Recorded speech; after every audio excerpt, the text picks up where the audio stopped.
All right. Today, November 21st, 2024, of the Daily Devotional Mission Possible book by Tim Tebow. Today's devotional, don't miss the point. And today is a very, very good devotional. I think it's very in-depth and very informational. You can get a lot of things out of this, definitely.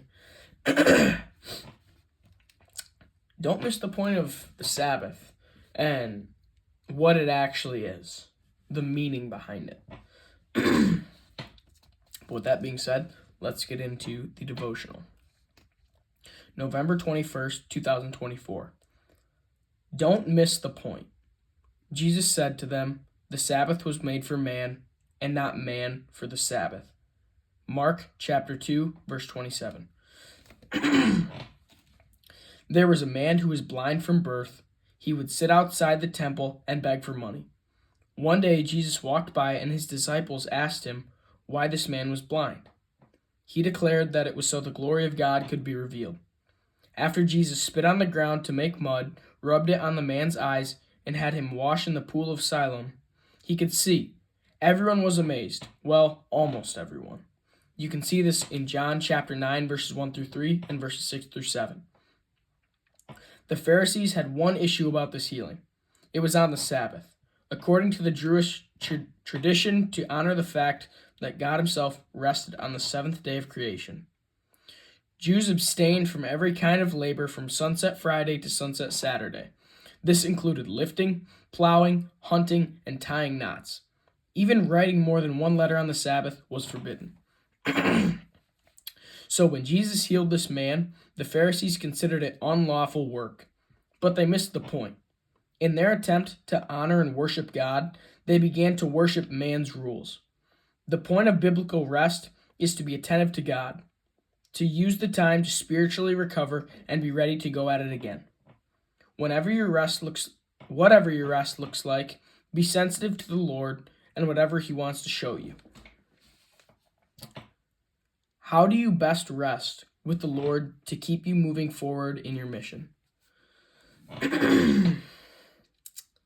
How do you best rest with the Lord to keep you moving forward in your mission?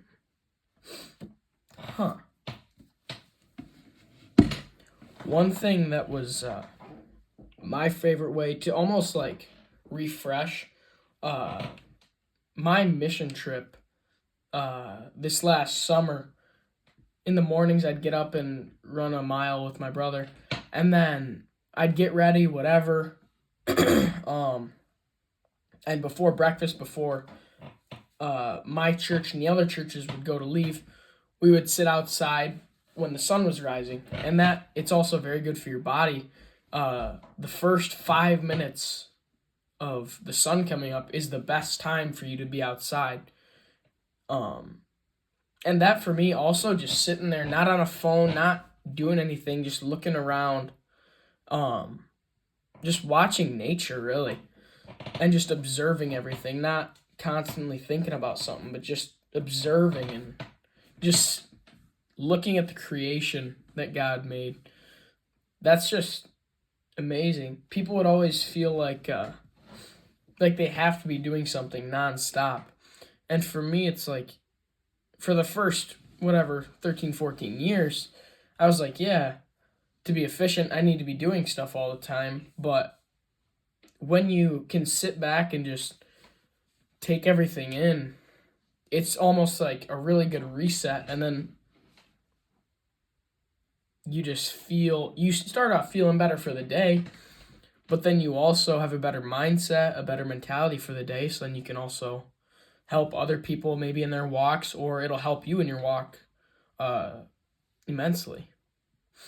But that's one thing that I really like to do, is just sit outside. If you can't sit out there for the first 5 minutes of sunrise, just be outside at some point without a device or anything and just sit there and just watch for a few minutes.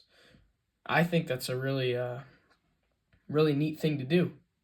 It also just calms you down, and I think just opens your mind up to all the things that are actually going on and that we're not able to really like comprehend or control any of it. And it's all in God's hands. But it's just so amazing that it's all around us. And we almost we don't care about it, you know? I don't know, that's just what I'm thinking. But that's what I've got. Tomorrow, I have not looked yet, but I can guarantee you it will be a good one, though. Rest while you work. That seems like a good one for tomorrow. I'm excited for that. I like doing these, though. It's just a good refresh for if I read my Bible before or after, and then I get to do this, and it's just an opportunity. It's fun. Not gonna lie, it's fun. But with that being said, I'm shortening the outros. Too long. And now I'm making them longer. They're too long. That's all I've got. Yes, goodbye.